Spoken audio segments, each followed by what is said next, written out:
Impotence can be a hell of a difficult thing to live with, or so I've been told. That creeping, horrific realization that what was once virile and vigorous and gloriously engorged is now feeble and flaccid and floppy, and no matter how many times you try to pitch that tent, no matter how many different methods you try, that damn thing just keeps falling down. I'm speaking metaphorically, of course, but not quite all the way metaphorically. For as we survey the political and cultural landscape here in the third month of the fourth year of the third decade of the 21st century, all around us on multiple fronts we see people trying to come to grips with their own impotence. And everybody deals with such things in their own unique way. For some, they try to reverse their encroaching impotence by doubling down on the things that once made them potent. For others, they trenchantly refuse to acknowledge that any degradation in potency has actually taken place. Or they might attempt to recapture their former glory through various medical and pharmaceutical interventions. Now, where do we see this phenomenon most plainly?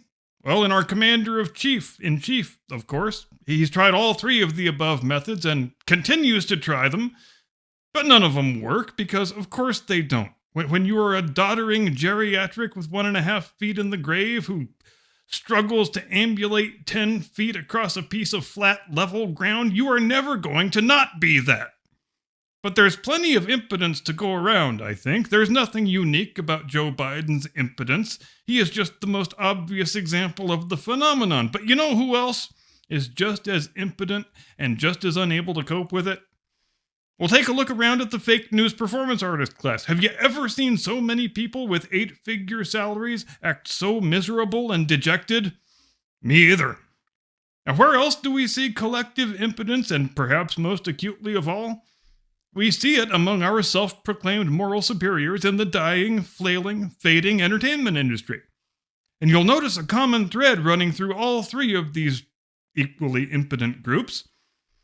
These people are all loud and proud left-wingers, self-styled progressives who are always accusing people on the other side of being stuck in the past and too emotionally invested in trying to get back to some earlier epoch where everything was perfect and idyllic. Many of them, because they're morons, actually think that's what conservatism is. But as a practical matter, which group looks like it's more stuck in the past? For Joe Biden, a man who has traditionally defined himself, and quite contrary to his party's current orthodoxy, by displays of cartoonish macho masculinity, he quite obviously would prefer to live in an earlier world where he could challenge people to arm wrestling contests and push-up contests and not be roundly laughed at for being a barely sentient, semi-animated cadaver.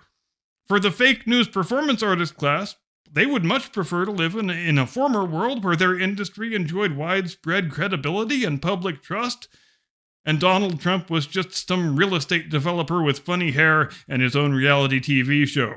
For the Hollywood class, what they wouldn't give to turn back the clock to a time when most people went to a movie theater at least once per week, when movie stars were widely admired and respected, when 80 to 100 million Americans would tune in once a year just to watch them put on fancy clothes and give awards to each other.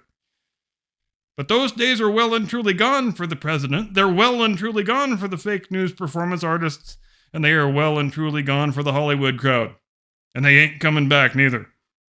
So that's what we're going to talk about tonight. We're going to do a treatise on impotence, a subject about which Jim Eagle knows just as little as I do.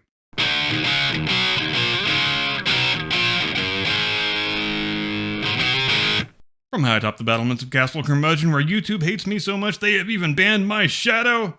Good evening, Mr. and Mrs. America and all ships at sea. Welcome to the program. I am your eponymous host and humble servant. And did you see this latest bit of Joe Biden video that was making the rounds yesterday? Here, I'll play it down below in case you haven't seen it.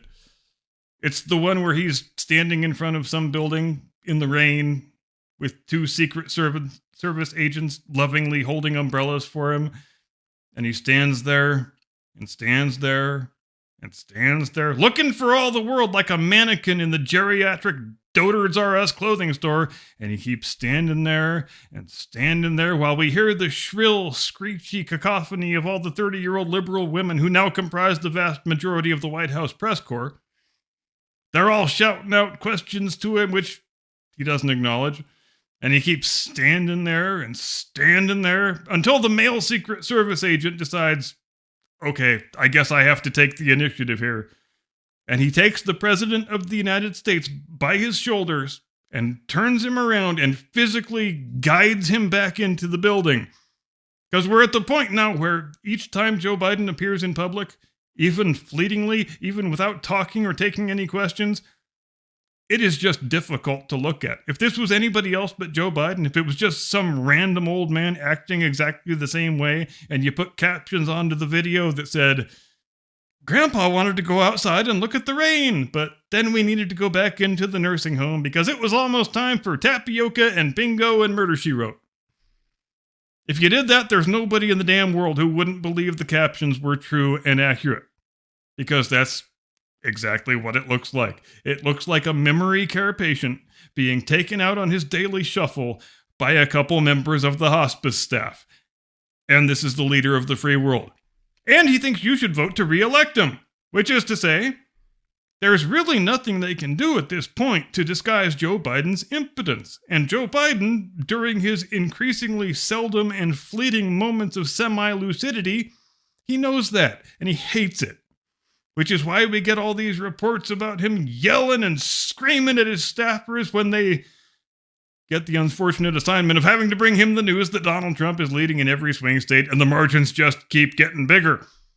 And we're way past the point where he can get away with any silly, blustering bravado like, yeah, I wish we were in high school. I'd take Trump out behind the gym and beat his ass. The kind of stuff he was saying all the damn time 4 years ago and for his entire career before that, really, because it's always been very important to Joe Biden that people view him as a virile, macho alpha male. Which is always kind of a weird look when you've been a career political hack since you were in your 20s, when you have never done a day of manual labor in your entire blessed life, when you've never had a speck of dirt under your perfectly manicured fingernails, when you were constantly blustering about push-up contests and dragging people out behind the gym and facing down local gang leaders armed with nothing but a Speedo and a motorcycle chain. But he can't do any of that stuff anymore. He can't engage in that same sort of posturing machismo that he has always so loved engaging in. Not only can he back up any of that dumbass bluster, but he can't even say the words at this point. So, like many other frustrated, impotent men down through the ages, the only option he has got left when he wants to appear vigorous and energetic is to shake his fist and yell really loudly. And you have to pump the dude full of massive doses of amphetamines to even get that, to get 30 minutes of the angry grandpa routine. I mean, really, the only masculine thing about Joe Biden at this point is the fact that he has got furry shoulders. And for the record, I'm going to say right here, I am willing to make a donation to the Biden campaign as long as he uses that money to get his deltoids waxed. Because human beings should not have furry deltoids. And when you're a fake news performance artist, in the United States in the year 2024, when your whole reason for being is to try and figure out some way to drag Joe Biden's half-dead corpse across the finish line in first place again, allegedly, your impotence is directly proportional to his impotence. The more impotent he gets, the more impotent you get. But still, you have to devise some method of slathering a dwindling supply of lipstick onto an increasingly corpulent pig. Needless to say, that assignment gets more difficult and more unenviable with each passing day, and we are only in March. But they don't have the option of reversing course and going back, the fake news performance artists, because they own this guy and they own his presidency. They all of them, bent over backward. They twisted themselves into some of the most absurd rhetorical pretzel shapes of all time, trying to install this fool in the White House in the first place. So they are all in here. They have to be all in. They've got no choice but to go down with the proverbial ship, and that leads to some pretty ridiculous and quite often very embarrassing displays. As with this latest fake news hoax, where they have all been howling at the moon these last 72 hours about how Trump has promised to unleash a nationwide spasm of political violence if he loses the election. Now, did Trump actually do that? No. Did he do anything remotely resembling that? No. But that doesn't matter, guys. The only thing that matters is that there's a little tiny snippet of video that if we cut it out and quote it wildly out of context like the despicable lying liars we are, then we have got Donald Trump saying, If I lose, it'll be a bloodbath. And yes, I know perfectly well these clowns should have long since lost the ability to amaze me, but I will be damned if they can't still pull it off from time to time. As everybody knows who values truth over falsehood, in the snippet of video that gave birth to the Trump bloodbath hoax of 2024, he was talking about the automobile industry. He was talking about China's plan to build car factories in Mexico and flood the U.S. market with cheap, shitty Chinese cars. So he says, quite reasonably, that if I'm the president and they try to do that, we are going to slap a 100% tariff on every one of those shitty Chinese cars. But if I don't win, and Geritol Joe remains president, there won't be any such tariffs, and that will be a bloodbath for the domestic auto industry, which it would be. There is nothing in Trump's statement that is not a verifiably true fact about the world. But if you watch the fake news channels, you haven't heard that full quote in context. Satan will open a ski resort in the seventh circle of hell before any of the mainstream fake news sludge factories play that whole quote in context. So all you get is the 2-second snippet, the bit where he says, if I lose, it'll be a bloodbath. Because this is not a news broadcast you're watching. This is strictly an entertainment product. We are in the business of making hardcore pornography for people who think Donald Trump is the wellspring of all moral evil in the universe. So we'll bring out Nancy Pelosi, and she's going to bloviate for 5 minutes about how Trump wants the streets to flow red with the blood of the innocent if he loses the election, while her dentures rattle around in her mouth and she does that angry old lady hand gesture that she so loves doing. And then we'll bring on some presidential historian to say, yes, in my expert opinion, the bad orange man is very bad, very orange, and very man. Clearly he wants to murder us all. And then we'll bring on former White House Press Secretary Lady Ginger McFirebush of Alabaster Farms, and she's going to say, well, in my totally objective, nonpartisan opinion, I agree with Mr. Presidential Historian that the bad orange man is very bad, very orange, and very man. Also, have you seen my new facelift? Captain Curmudgeon says I look like a CPR dummy that can talk. He says he is going to see my new face in his nightmares for quite some time, possibly forever. He says he is even considering changing my nickname to Lady Plexiface. And no, Hollywood, I didn't forget you guys. I would never forget you guys. I read a really heartstring-tugging news story yesterday about how things have gotten so bad in the movie business. Unemployed studio executives who used to make $500,000 a year are now having to settle for $350,000. And can you imagine having to survive on only $7,000 a week? Can you imagine the economies you might have to make? I heard it's gotten so bad, some guys have even had to switch from powdered cocaine to crack. And from call girls to street hookers. Imagine that. It sounds like a real bloodbath, so to speak. Now there's a widespread belief, and we've been over this before, but bear with me, that the woke Hollywood era began as a reaction to Donald Trump being elected in 2016, but that's nonsense. It didn't. It never had anything to do with Trump. It began in 2014, 2015, and it began as a wild overreaction to the Harvey Weinstein scandal and the Oscar so white thing, which was really the first time the woke Twitter rage mob succeeded in changing the world drastically for the worse.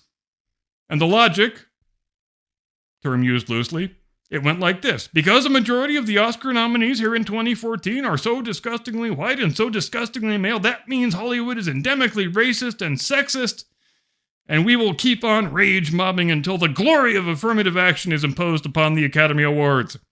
Now, does any normal, well-adjusted person with an actual life think this way? No, they do not. Does anybody who's not a full-time woke Twitter rage mobber give 2 squirts of piss about the racial and gender breakdown of any year's Oscar nominees? No, they do not. There's only 3 kinds of people who think that way: idiots, morons, fools, and professional race grifters. But I guess that's 4. Hey, there's a lot of overlap between the groups, so you get the point.